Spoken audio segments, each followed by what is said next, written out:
Welcome back to Old School Sports and our Out of the Park Baseball 23 playthrough of the Colorado Rockies.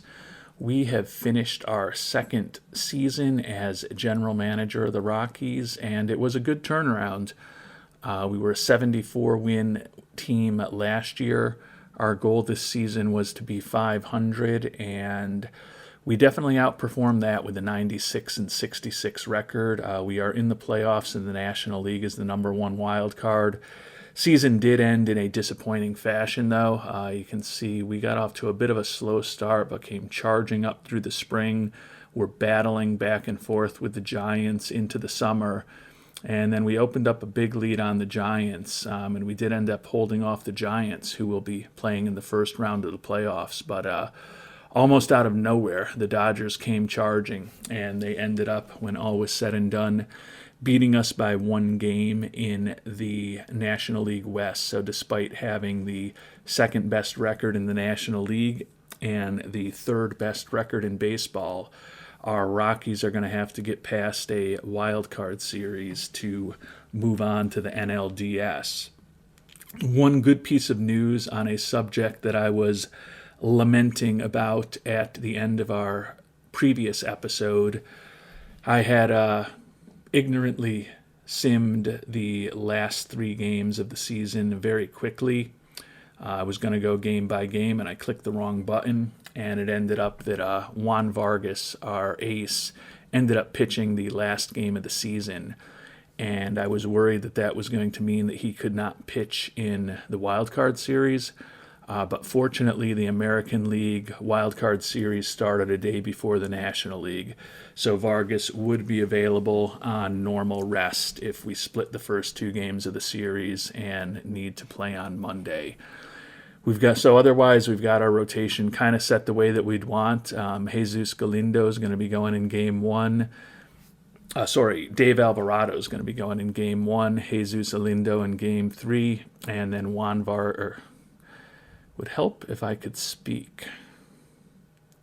We're going to go Alvarado, Galindo, and then Vargas in games 1, 2, and 3 if necessary. We did just get our second baseman, Juan Castillo, back off the IL, which helps. At this point, he's kind of been supplanted at second base by the utility man Danny Ruiz. So likely that Castillo is only going to start at second against left-handers, and Ruiz will move out into the outfield against left-handers. But starting left fielder Yoshitara Nakahara is out, and reliever Will Lucio is out. But other than that, the team is ready to go and hopefully make a mark on the playoffs this year on a day when we're going to find out whether or not the Philadelphia Eagles or the Kansas City Chiefs are the champions of the National Football League. We're also going to find out whether these Colorado Rockies can make a run to the 2050 World Series Championship. No real surprises on our playoff roster. Went with 12 pitchers. Obviously moved off Will Lucio, so it was easy to go from 13 to 12 with Lucio having hurt himself right at the end of the season. And then as far as our everyday players, don't think there's any real surprises. As I mentioned, we did end up bringing Juan Castillo back onto the lineup when we sent Lucio off of the playoff roster. No real shocks. The rookie Bobby Perez made it, and he has somewhat shockingly kind of supplanted Juan Gonzalez in the starting lineup. Juan Gonzalez led our team with 40 homers and 101 ribbies, but he is a bench player for us as the playoffs begin. Has the opportunity certainly to come up in a big situation and maybe hit a pinch hit homer for us. But similar to Juan Castillo, he's going to be starting only against left-handed pitching in the playoffs.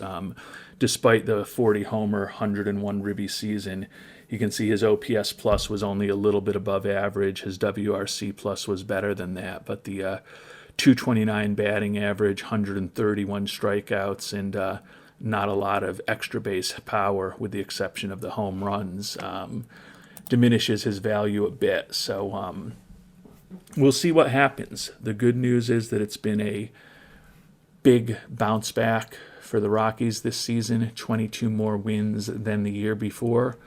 But now that we're in the playoffs, we want to be as competitive as possible and maybe find a little magic in the air in Denver and see if we can go on a long run here in the 2050 postseason.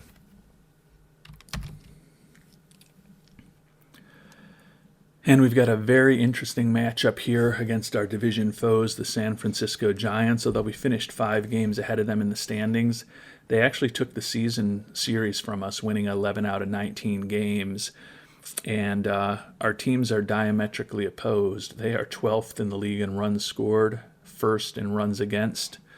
We are 1st in the league in runs scored and 12th in runs against. So going to be a real good test of how their pitching works in Colorado and whether playing against us in Colorado may spark their lineup to greater heights. Although they did take the series from us, you look at the run differential, they were just plus 50 on the year.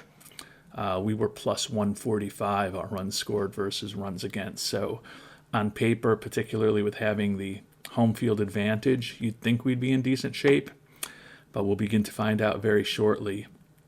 Dave Alvarado, our big free agent acquisition this past offseason on the mound, 11-12 record, 4.53 ERA. Did have a 3.63 Sierra, put up a 3.2 WAR. His FIP minus was 87, so it was a solid year. We brought him on board because of the great movement, extreme ground baller, throws really hard, ground baller pitcher type. I think that his profile fits pretty well in Colorado. He will be going up against the veteran Alex Pacheco, 11-13 this year with a 4.18 ERA. Excellent stuff, especially with that unique forkball. But his movement and control aren't that great. The hope is that maybe, particularly playing in Colorado, we may be able to hopefully take him yard a few times here in Game 1 of the National League Wildcard Series. And we lose in 11 innings, and we also lose our starting catcher. So pretty rough start, and our season is on the brink already. It's like the Giants jumped out to a 3-0 lead with a 6-run fourth. We came back.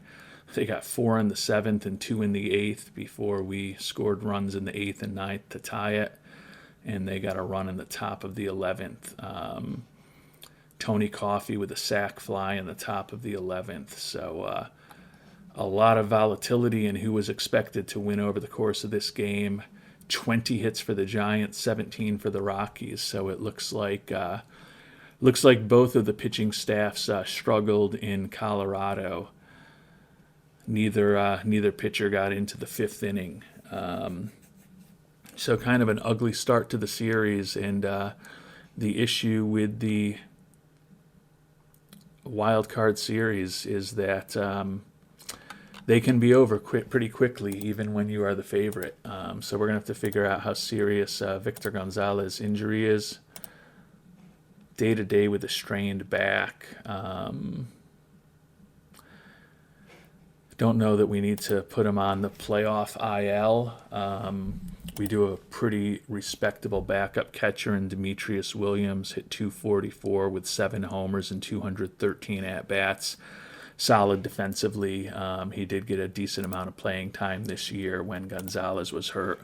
Although Gonzalez with 22 homers had almost as many as last season. You can see he played in 42 fewer games and had almost 190 fewer at-bats due to injuries this year. So not going to be a completely unique situation for us to be starting Demetrius Williams, but certainly a lot of pressure on the team with the fact that, and this is the one situation where what happened with our pitching staff at the end of the regular season may matter a little bit, because we would have Vargas on the mound today in Game 2 if he hadn't started that last game of the year. Probably not the end of the world, because we're going to have to win with both Galindo and Vargas anyways, but would certainly feel better about our chances of getting to a Game 3 if we had Vargas on the mound today. But to be fair, we'd feel better about our chances of actually winning a Game 3 if we had the 22-game winner on the mound tomorrow, which we will if we can win the game tomorrow. So another minor injury for us with the loss of our starting catcher. We're going to go in update the roster now, make sure that Demetrius Williams is in the starting lineup. And we'll probably move him down a bit in both of the batting orders, put him at number 9. And we will see what happens. But it's kind of scary that the season is already on the brink. Jesus Galindo, who we picked up when we traded away a long-time Rockies star Andres Rizzeri, pitched 37 games for us, including 27 starts, 12-8 record, 4.86 ERA, struck out more than a batter per inning, WAR of over 3, Sierra in the mid-threes, good movement on his pitches, although he is not a ground ball pitcher. And this is the game where the pitching matchup is potentially toughest for us because we are going up against an extreme ground baller in Tony Lira. His movement is not great, so hopefully we can get some home runs off of him. And he is a lefty, so we are going to see Juan Gonzalez and Juan Castillo in the lineup for us today, even though they did not start yesterday. We'll see if we can get a W with Galindo on the mound and a backup catcher behind the plate. And not to happen, not to be the case. Did get a home run from Juan Gonzalez. Also got a home run from Tony Padilla, who was an MVP candidate till he missed some time towards the end of the year, which will probably cost him there. But the Rockies season is quickly over with 2 losses to the San Francisco Giants. They had our number during the regular season, and they certainly had our number in the playoffs. Unfortunately, we set ourselves up for a situation where our best pitcher from the regular season, 22-game winner, Juan Vargas, didn't get to pitch because of my negligence in simming through the last few games of the season last and not ensuring that he was rested. So would the series have been any different if he could have pitched? We will never know. The only thing we do know for sure is that the 2050 season is over very quickly for the Colorado Rockies. So was good to improve by 22 games, was good to get some playoff experience for the team. But when all is said and done, given that for a long part of the season we were in first place in the NL West, and for a long part of the season we had the best record in the National League, to not even get to the NLDS and not have the first round bye that we expected for a good chunk of the summer. Kind of a bittersweet ending. The sweetness is the progress the team made this year, but the bitterness is the way the final few weeks of the season went, particularly these 2 playoff games against the Giants. And taking a look at the box score from that disappointing second game, we had a 1-0 lead, and then we had a 4-2 lead as we head into the 7th inning. And looks like our bullpen let us down. Estevan Washington, who may not be back next year, looking for pretty big money, and Latrell Young, who probably will be back next year. We have offered him an extension at pretty limited money, but for a left-handed specialist, a little disappointing that he came on and ended up saddled with the loss and the blown save. Jose Calderon also gave up a run in the top of the 9th to make it harder for us to come back. Galindo was certainly respectable, 2 earned runs over 5 2/3, but when all was said and done, did not have enough to take on the Giants. So now we begin to think about reviewing the season that was and thinking about the offseason from a financial situation. much more attendance this year, and revenue per game up over $250,000 a game. So that's very positive. You can see attendance has grown by over 500,000 people, closer to 600,000 people each of the 2 years that we have been general manager of the team. Taking a look at the accounting at this point, looks like we're going to make a little over $6 million for ownership. We also picked up a decent amount of cash from trades. And we did a pretty exceptional job with our owner goals this year. Needed to play close to 500. We were way over 500 and made the playoffs. Brought on hometown boy Latrell Young. Increased attendance well over what we needed to do. And needed to find a top 20 prospect. And with the third pick in the draft, we picked Elijah Smith, who apparently ranks around the number 7 prospect in baseball right now. So we made money for ownership, and we did a great job with our goals. So it's going to be real interesting to see what type of budget Mr. Monfort gives us for next season. Right now, we look to have a decent amount of money available for extensions, but certainly a bump in the budget would help on that front. And we do have some holes to fill. Our closer, Jose Calderon, is going to be gone. Our starting catcher, Victor Gonzalez, who ended up hurt, has a player option for next season. We'll have to find out what's going to go on there. Luis Flores, who we picked up before the trade deadline, will likely be gone. I mentioned we're looking to sign Latrell Young to a pretty modest extension, 3 years at a little over $1.5 million a year to be a left-hander out of the bullpen. Shortstop Danny Fernandez, who was a minor league, we signed him to a minor league contract, even though he was a veteran player. He won't be back. And then Aiden Asher, Chase Crawford, Jonathan Jimenez, and Esteban Washington, who are all players that we traded for last offseason or during this season. In all of those cases, got their previous teams to retain their contracts. All of them will be gone too. So we're going to have some holes to fill on the roster, and we're also going to have some people starting to make a little money in arbitration. Jesus Galindo, his number's around $9 million. You can see Tyrone Colbert, Vinny Gutierrez, Juan Gonzalez, all starting to get a little pricier. Same thing with utility man Danny Ruiz, center fielder Tony Padilla, reliever Danny Rodas, shortstop Rogelio Terrazas. Going to have a lot of decisions to make this upcoming offseason, but the hope is that we will make the right decisions and get this team positioned to hopefully be back in the playoffs next year and be more successful in the playoffs than they were this season.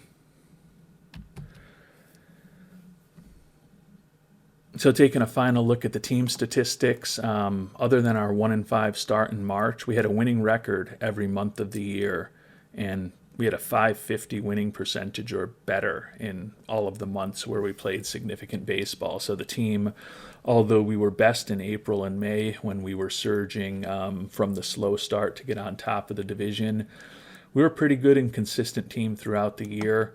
I feel like the moves that we've made trying to improve our pitching and defense did pay off.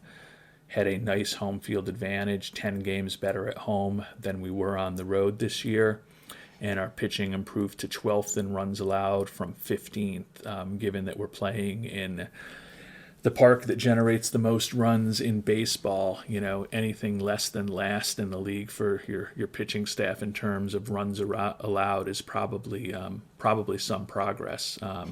First in runs scored, as we talked about before the playoffs. The defense was mixed. We definitely focused on trying to improve our defense. On some fronts we did, second in zone rating. On another front we did not, 14th in defensive efficiency. So still potentially have some work to do there, have some prospects coming up who can hopefully help us both offensively and defensively. But all in all, it was a season of strong improvement for the Rockies, and it definitely gives us something to build upon as we start preparing for the 2051 season. Taking a look at our pitching staff, and we've already talked about Alvarado, Galindo, and Vargas, but those guys were our top three pitchers, the only guys on the team who qualified for the ERA title.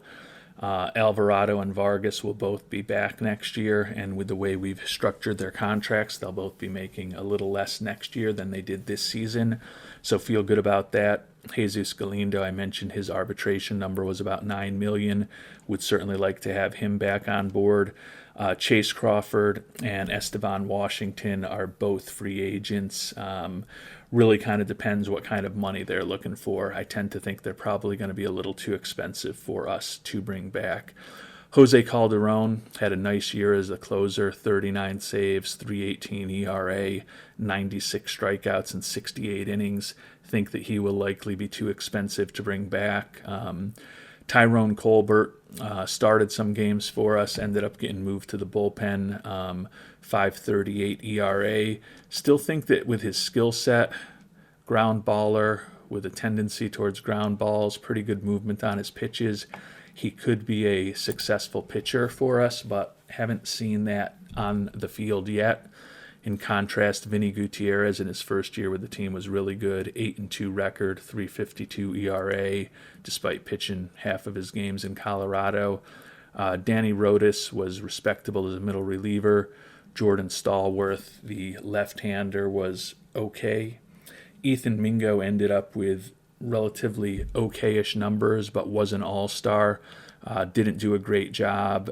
He was an all-star as a reliever, didn't necessarily do the best job when we moved him into the rotation for a while over the summer, and then we did move him out of the rotation down the stretch of the season.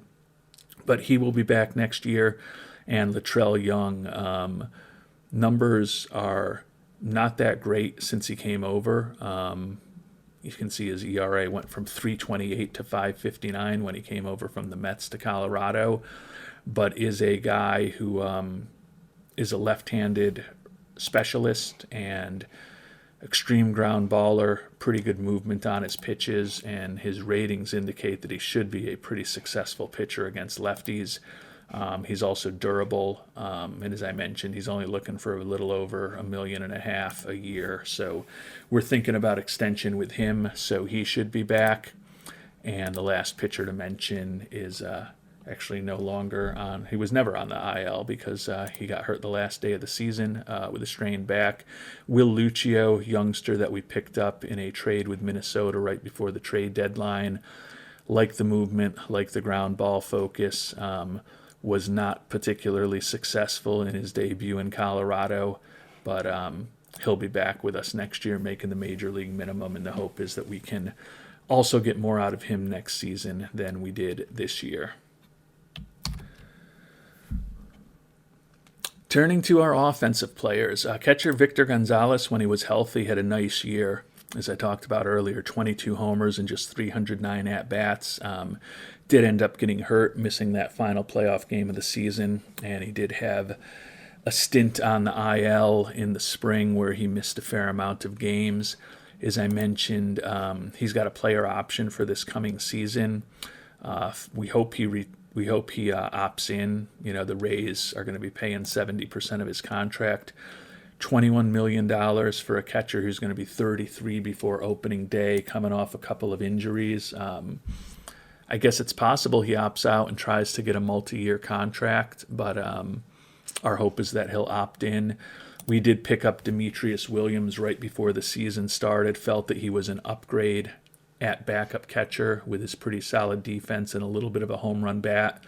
And he also does give us an insurance policy because we have him for next season, again, with the Twins retaining a good chunk of his contract. Hope he's back as our backup, but if Gonzalez does opt out and we're unable to find common ground to bring Gonzalez back or find someone else who is better than Demetrius Williams, he is our fallback as our potential starting catcher for next season. And we ended up in the month of July making trades for two veterans with captain personalities since we did not have either on the team, and we were unexpectedly in contention. Luis Flores, a player we know from our Pittsburgh days, was pretty productive when we brought him over. .363 batting average with 9 doubles and 91 at-bats. He's wrecked physically. He does have that personality, and is, almost a perfect personality. The only thing you'd want from him that you don't see here is high loyalty, but otherwise he's kind of got a perfect personality. So conceivably could think about bringing him back. The other option among the captain personalities would be Aiden Asher, who we brought on board from the Mets. Not quite as productive, .255 average in 94 at-bats. The veteran did hit 4 homers. Another guy with a almost perfect personality, at least as far as OOTP is concerned. I don't think either of these guys necessarily has a starting spot for us next season. They're both free agents now, but certainly if they're willing to come back and not be guaranteed a starting lineup spot, the veteran presence that they both bring could be helpful. Jamel Cohen was our starting first baseman at the start of the year, ended up probably spending a little more time at DH. Had a productive season, although not as productive as last year. .284 average, 30 homers, 94 driven in, scored 97 runs. His OPS plus and his WRC plus were both well above average, put up a 3.2 WAR. We've got him signed for next year as $15 million, and then some team options as he gets into his mid-30s for higher numbers that may not end up working for us. Second baseman Juan Castillo had some injury issues. We moved him from shortstop last year to second base, where he was much better fit defensively. Hit 31 doubles a year after leading the league, but the .223 average and not a ton of home run pop resulted in a OPS plus that was pretty sickly at 62, only slightly above replacement level. We've got him again for next year with the Pirates paying 50% of his contract. Possible that will bring him back. Possible we could look to move on from him in the offseason. Even if we do bring him back next year, almost certain that we will not be exercising that $18 million option for the final year of his contract. Danny Ruiz is part of the reason why. Brought him on in trade last offseason to be a super utility guy for us, which he definitely ended up doing. I think he started at 5 positions for us. Second, third, short, left, and center at various times when he was filling in for people with injuries, and eventually did kind of supplant Castillo as our starting second baseman against right-handers. Hit .297 on the year, 21 doubles, 13 homers. Think that he certainly has a big role to play, either as a perhaps starting second baseman for us next year, or certainly a super sub who's again going to likely see significant action. Alex Ortega, the second-year third baseman, really took a nice step forward this year. Not quite as much power as when he burst onto the scene last year with 22 homers and 282 at-bats, but in about double the number of at-bats this year. Still hit 35 homers, much better production in terms of extra base hits. Drove in 98 runs and got his batting average 56 points higher to .290. So 118 OPS plus, 127 WRC plus, and a 4.6 WAR. Very solid season for him. That 4.6 WAR was the second best on the team. And then Rogelio Terrazas, shortstop, who we brought on last season. Durable, pretty solid defender, and a decent bat. Hit .262 for us, 52 doubles, 14 homers. OPS plus and WRC plus not exceptional, but still put up a WAR of almost 3 for us, even though offensively he was not as effective as he was last year in Washington, which is a little bit of a surprise for a player coming to Colorado, but he's young enough that we could maybe still expect some improvement as we head into next season. Turning to our outfielders, Andrew Booker, who spent time playing left field and first base over the course of the season, 26-year-old, second full year in the majors, and he had another good year. Was not quite as exceptional as the year before. His numbers were down in just about every category except doubles and triples, where he was a little bit better. But a .306 average, 24 homers, 96 ribbies. definitely see the impact of the drop in the home run power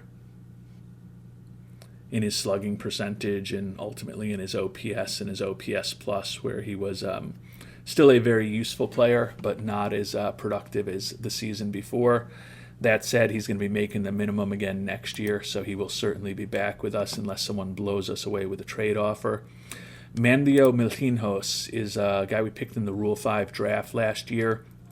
Was very productive as a kind of fourth outfielder for us. Hit 343 in just 213 at-bats. Good personality with that work ethic and intelligence. Still has some development to execute on. That said, he was reasonably successful, actually very successful, with a 343 batting average in the majors this year. So although, his contact, his gap power, his eye, and avoiding strikeouts all could potentially be improved, I think he's probably shown enough at the major league level that there's no reason to send him to AAA next year.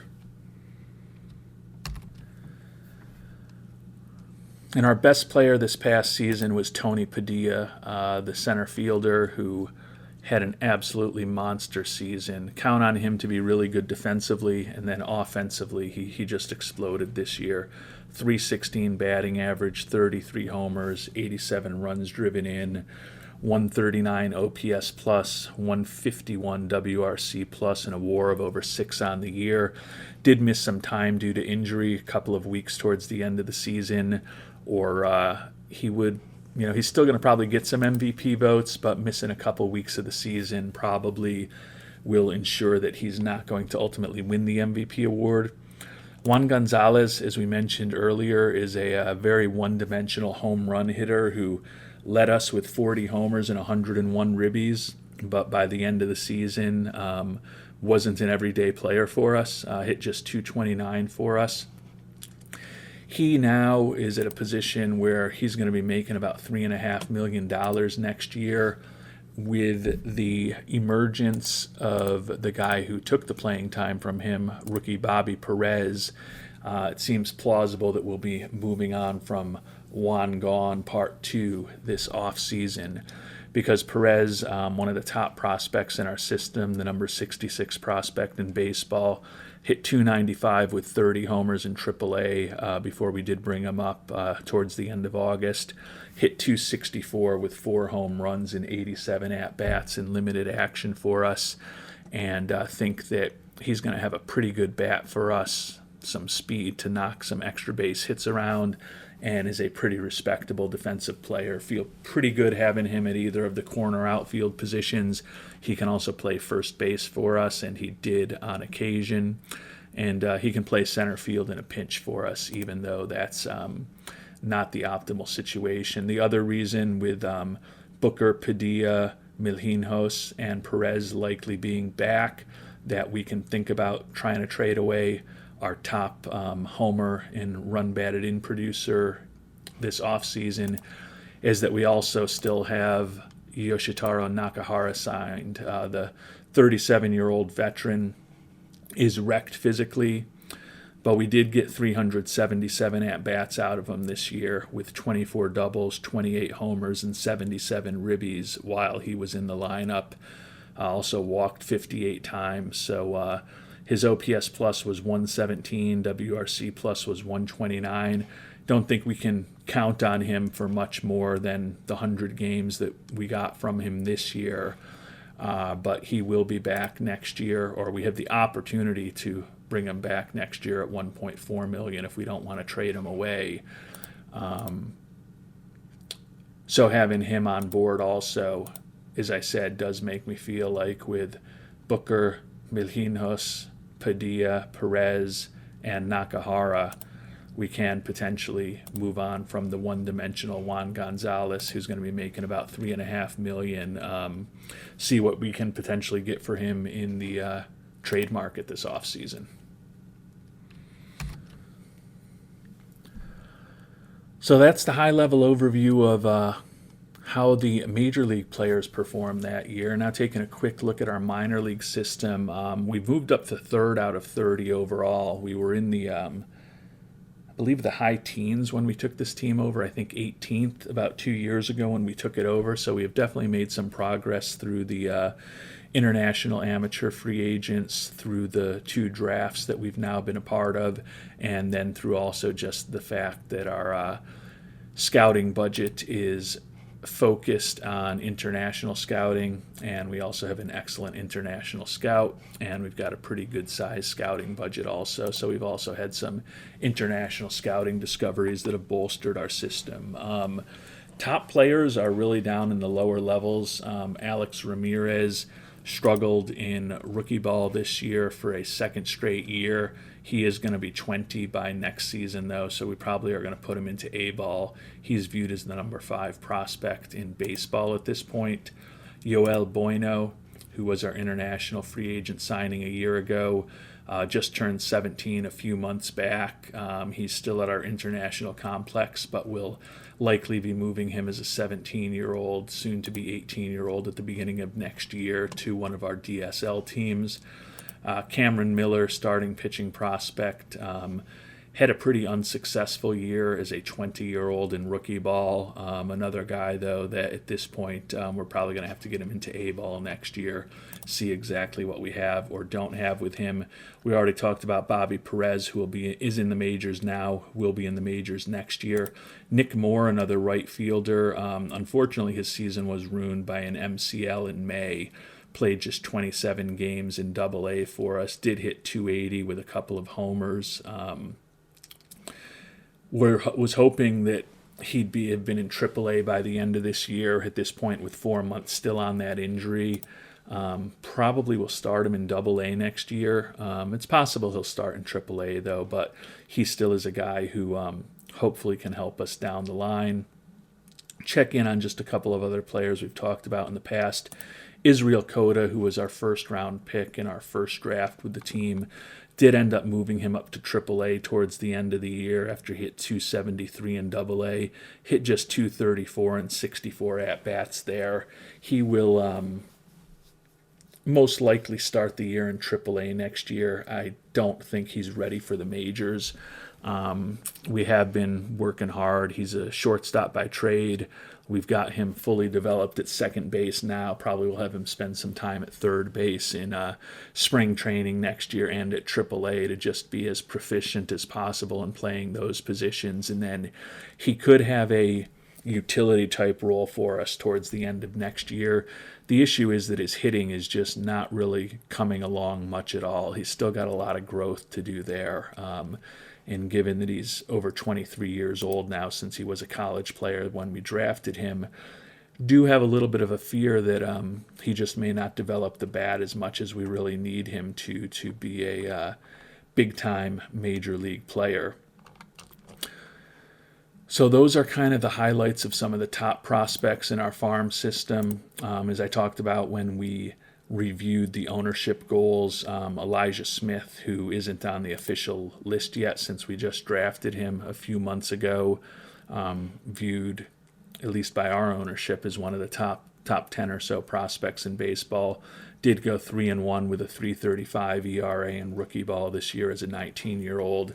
Would think that he will probably be in A-ball next year. And then Willis Lopez, who we picked in the second round this year, hit just a .184 and 98 at-bats. Had a pretty tough transition from high school to rookie ball, but still think that that bat could definitely be useful at some point down the line, and believe that hopefully he's got the personality to reach as much of his potential as possible over the next several seasons.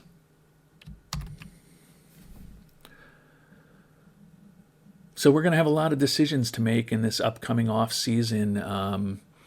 As I mentioned, I feel like I don't know that I've ever knocked 4 ownership goals out in the single season perfectly like that before, where we basically, in the view of ownership, have crushed them all with that lovely blue type that we like to see when we're doing things well. So between crushing the ownership goals, getting the team into the playoffs, and turning a profit of over $6 million while also bringing in a lot of cash from trades, I'd like to think that we're in line for some type of increase in our budget for next year. So we'll sim through the rest of the playoffs and find out what ownership has to say about our performance this year. And we did get Latrell Young signed to that contract that I mentioned. Think he's a good guy to bring back. Obviously, it was pretty ugly with the performance he had for us in limited action since we brought him over. And then obviously had some issues in the playoffs also. But he is a left-handed pitcher, really good movement, extreme ground baller. He's also a local kid from Westminster, Colorado, pretty popular with the fans. And as I talked about, looks like on paper at least he should be very effective against left-handed pitching. And over the course of his career, he's definitely been an above-average pitcher. Looking at his ERA plus, his FIP minus, good Sierra, 12.3 WAR for his career. And we didn't have to spend a ton to bring him back. We've got him for a little over $1.5 million, $1.6 million each of the next 2 years, and then a team option the final year of the deal. So feel like it's a pretty good contract for us. We also didn't guarantee him a role as a starting pitcher, which he wanted. So hopefully that will ease the complaining, since we were pretty clear about what we did and did not want him back to do. So good to have him on board. One more guy locked up at a reasonable deal before we get to the point we're going to have to start making some interesting decisions in the offseason. And the 2050 World Series will feature the Los Angeles Angels against the Pittsburgh Pirates, largely a team that we built. We were the GM for the Pirates for 11 seasons before moving to Colorado 2 years ago. We brought the Pirates to the World Series in 2047 and 2048, losing to the Red Sox on both occasions. The Pirates struggled last year on our first year gone, missing the playoffs, but they are going to be going for a championship right now. So we'll take a look at the team quickly and just see if it's still the team that we built. And Devin Smith and Sean Street were two of the top pitchers that we had brought into the organization. Devin Smith, I believe, was a guy we drafted. Yeah, 6th-round pick back in 2045 out of college. That's right. And then we made a big trade for Sean Street back in 2045. So those two are still around, and some familiar names in the bullpen with Greg Gaylord, Alfredo Servine. But they've definitely turned over a decent number of the pitchers. Taking a look at the everyday players, Andres Coronel still the catcher, Lupe Zelaya still at first, Julio Castillo still at second, Luis Linares still there in the infield, Arturo Arellano and Danny Calez still around. Steve Valadares is a guy, he's a veteran, and Juan Perez, he looks like he's somebody they did pick up in a trade, but most of the offense is still guys that were there with us. Starting catcher, first baseman, second baseman, third baseman, center fielder, and right fielder. So our imprint is definitely on this team. Talked about how the season for the Colorado Rockies was bittersweet, with a great run all year and then kind of a disappointing finish. Wonder how I will be feeling if the Pirates finally get that first World Series championship since 1979 and I don't actually end up being a part of it. So we'll see what happens in the World Series. And the Pittsburgh Pirates are your 2050 World Series champion winners. The first World Series title in 71 years for the Pirates. It was an epic series with the Angels. It was win one, lose one, win one, lose one, win one, lose one, and then win one for the Pirates as they end up taking the World Series. So do feel a small amount of nostalgia and pride with the team that we largely built, with their top 2 ace starters and most of their starting lineup, as well as part of their bullpen and part of their bench being players that we had brought on board. That said, that does not earn us a World Series ring. We are not part of the organization, haven't been part of the organization for 2 years. So nice to see the Pirates win a championship, and hopefully we will see one from the Rockies in the not-so-distant future.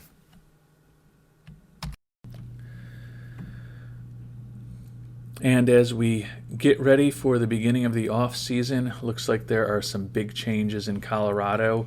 Looks like Charlie Montfort has sold the team. So, of course, the 1 year that we would have done great with the owner goals, we've got somebody new coming in. So I don't really know what that means as far as our evaluation figures.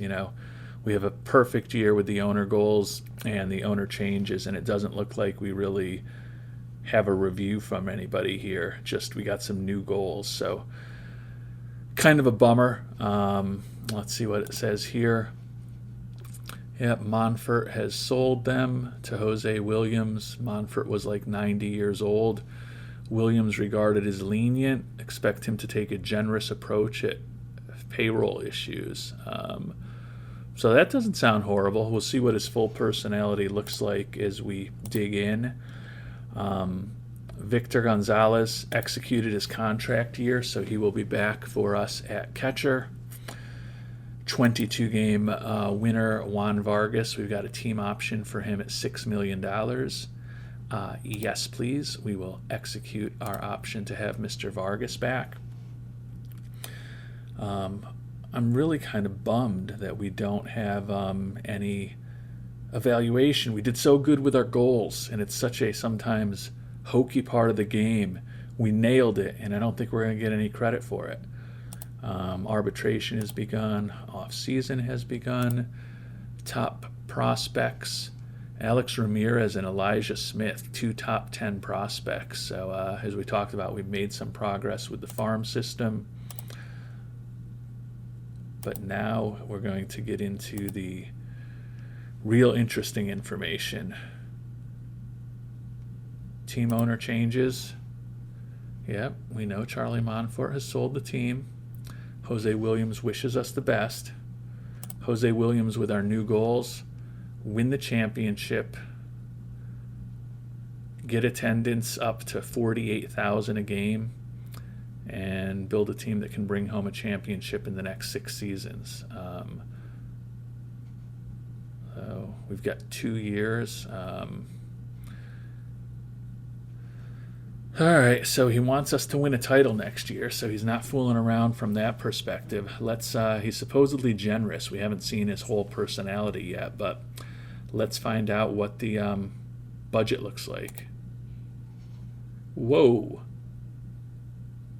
Okay, he is generous. We're going to have $260 million available, up from the $200 million that we were at this year. So, all right, maybe I can work with this guy. That's going to certainly make things very interesting.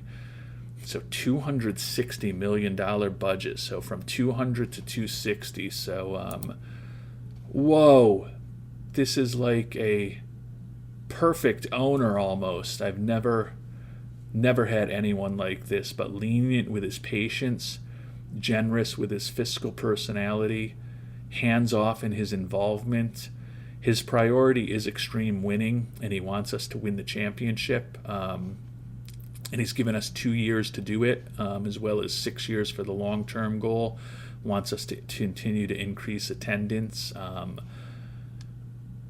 little bummed we weren't around to win the World Series in Pittsburgh this year, but quite honestly feel like we won the World Series with Jose Williams taking over for Charlie Montfort, because I don't think I've ever played this game with a owner that is potentially as easy to deal with as Mr. Williams will be. Again, I guess if his priority was balanced, perhaps that makes the game a little easier. But again, he's generous with the money. He's not going to get involved in our decisions, and he's going to have patience with us. That sounds like a recipe that hopefully I can help build a winning team through. And certainly looking at the finances of the situation here with the $60 million jump in the budget. We've got a ton of money to potentially spend on free agents this offseason. So pretty excited to see how things are going to go. We'll take a quick look right now. We know we've got to make arbitration decisions on a lot of people and perhaps move on from some of the players on our team. Got a couple of pending free agents in Calderon and Washington. I don't think we're going to make either player a qualifying offer. I think they're both looking for pretty big bucks. So don't know that we'll bring either of them back, but we'll investigate all of that in our next episode. But we'll also take a quick preview look at what may be available on the free agent market, because we're going to have some money to spend. And there's some players out there too. A couple of center fielders. It's a pretty good position for us. But Jorge Aguilera, pretty nice bat. Pretty good personality too. Captain personality. Is fragile physically. I'm sure he's going to be looking for monster money. But over the course of his major league career, he's put up a 151 OPS plus and a 151 WRC plus. So a pretty dynamic offensive player, MVP, All-Star, Silver Slugger over the course of his career. Good defensively. The fragility bothers me a little bit. He was the second pick in the draft 8 years ago. But a great personality, going to be looking for big bucks, but we can potentially be players.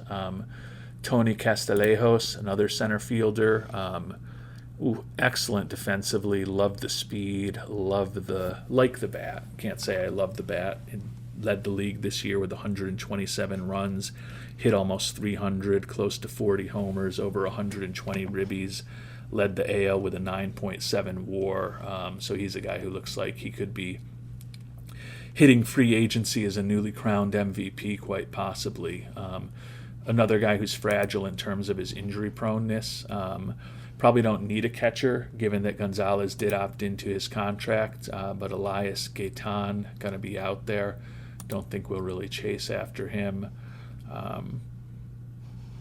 Looks like Jose Mendoza is certainly an interesting bat also for somewhat less money, but pretty interesting bat, and a guy who's been a pretty productive hitter the last few years in Atlanta. Certainly think that bat would play well in Colorado. So there's some guys out there who are looking for some pretty big money, but could be interesting players. So some options there, and taking a quick look at the pitchers, see what the top of that market looks like, if there's any starters for us to potentially chase after. And it doesn't look like there's quite as much in terms of the starting pitchers. You look at all of the top rated guys are all closers and relievers. I feel like, am I somehow only searching for relievers?